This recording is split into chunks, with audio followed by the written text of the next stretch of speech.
convoys of unmarked vans rolled to a halt outside luxury homes, their engines cutting at once. Inside, detectives from the Organised Crime Partnership prepared to strike. They weren't after street dealers this time. Their targets were the men who thought they'd found the perfect formula for invisible crime. Two traffickers whose wealth was measured not in cash, but in gold. When the doors finally went down, officers didn't find a drug lab or a stash house. What caught their attention first was the gold. Stacked bars, designer watches, ledgers filled with coded entries. Beside them lay a single encrypted phone, still unlocked, its messages revealing a multi-million-pound cocaine empire that stretched from the jungles of South America to the jewellery shops of London's Hatton Garden. The men behind it were 44-year-old Matthew Byrne and 33-year-old Bo Devlin, businessmen in crime who treated drug trafficking like logistics and money laundering like investment. But what would eventually destroy their empire wasn't betrayal or a rival gang. It was technology, a message they thought no one would ever read. For years, EncroChat was the silent heartbeat of Europe's underworld. Its encrypted phones promised privacy, its messages protected by military-grade systems that police couldn't touch. Byrne used the handles Slick Valley and Official Cleaner. Devlin went by Scalp Cleaner. Their conversations read like the diary of a global smuggling syndicate. 5 tons of cocaine planned for import between March and June 2020, and talk of moving up to 10 tons at a time over the previous 8 years. The scale was staggering. They discussed routes through Antwerp, Rotterdam, and the UK. Cover loads hidden among banana shipments, and dummy runs costing more than £300,000 just to make the front businesses look legitimate. They weren't improvising. They were professionals who believed they were untouchable. But buried among the logistics were flashes of arrogance and violence.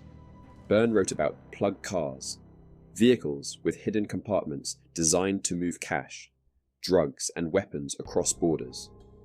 He mentioned the plug boss, the man who built them. In one exchange, he bragged that lorry drivers would earn £50,000 for smuggling 250 kilos of cocaine, but he refused to cover their fuel costs. Even in crime, profit came first. That arrogance extended to his dealings in firearms. Byrne arranged sales of Mach 11 submachine guns through a contact named Jody Hall, who used the EncroChat handle Unbeaten Moose. Byrne even organised for another criminal, known only as the Boxer, to inspect the guns before purchase. When Hall was arrested collecting one of the weapons, Byrne's reaction was chillingly casual. "I'm going to see if he wants us to get him off the van," he messaged. "I've got a few bods who will do it. They've done it before." A planned prison break, discussed as easily as another business deal. The same system that allowed Byrne and Devlin to communicate freely was the one that betrayed them. In June 2020, French police cracked EncroChat. Overnight, thousands of encrypted phones across Europe began feeding investigators the private conversations of organised crime groups. Operation Venetic, the UK response, became one of the biggest intelligence breakthroughs in British law enforcement history. Every message sent by Byrne and Devlin, every deal, every shipment, every discussion of violence, now belonged to the NCA. Their empire extended far beyond cocaine. Byrne and Devlin laundered their profits through Chris O'Shea, a Hatton Garden jeweller with his own EncroChat handle, All Star Gin.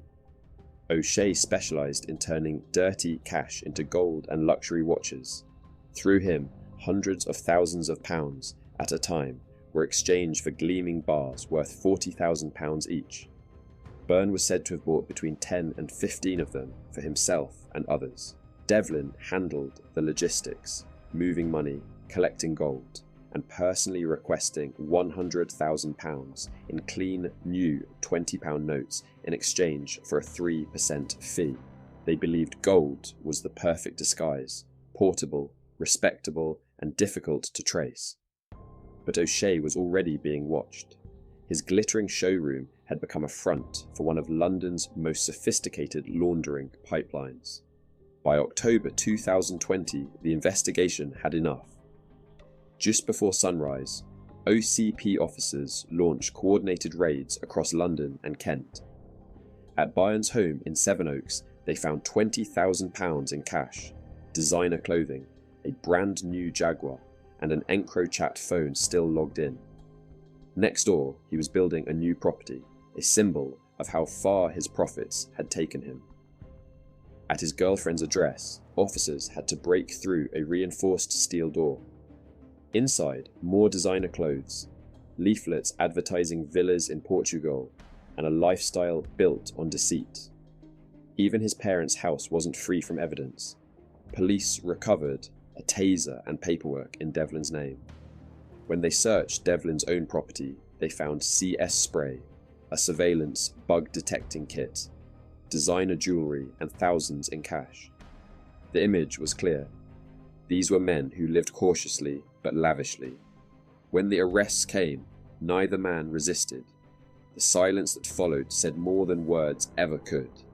For investigators, it was the end of a 2-year pursuit, but for Byrne and Devlin, it was the end of an empire.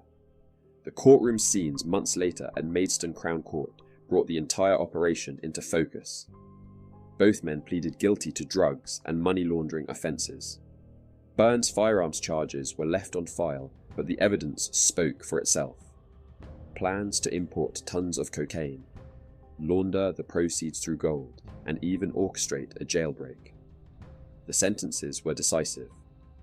Byrne was handed 21.5 years. Devlin received 17 years, a combined 38 years behind bars for one of the UK's most audacious smuggling conspiracies. In the aftermath, investigators traced the network further. They discovered dummy companies, shell importers, and logistics fronts set up solely to move cocaine under the guise of legitimate fruit trading. Each layer was designed to make the operation appear clean, even as drugs worth hundreds of millions flowed through European ports. Byrne and Devlin's downfall became another success for Operation Venetic, which by then had exposed thousands of encrypted users across Britain. The EncroChat system that once promised secrecy had become a silent witness, providing courts with unfiltered evidence of every deal and conversation. Andrew Tickner, operations manager for the NCA, described Byrne and Devlin as at the pinnacle of a highly sophisticated criminal group.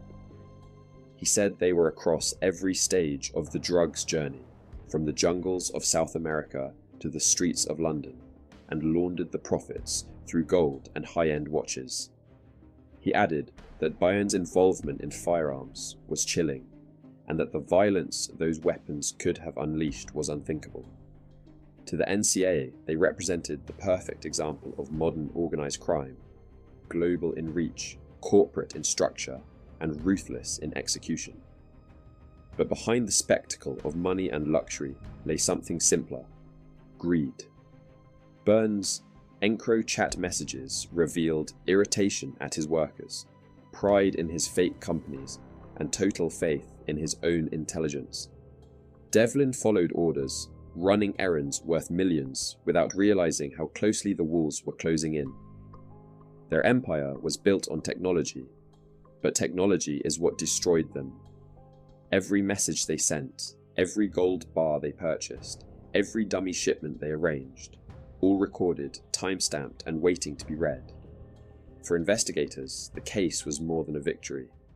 It was proof that even the most encrypted systems could be breached, and that even the most careful criminals make mistakes.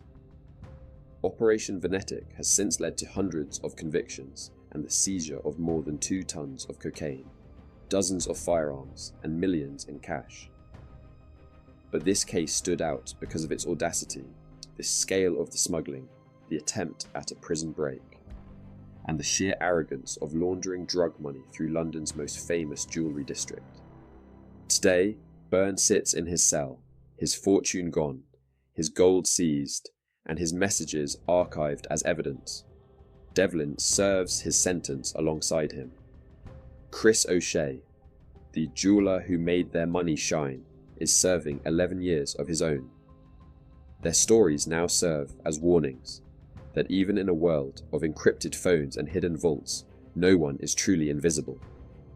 Because in the end, it wasn't a rival gang or a failed shipment that brought them down.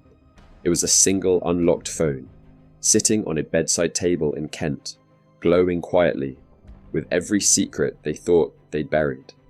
And when the police finally read those messages, the empire that thought it could never be touched simply disappeared.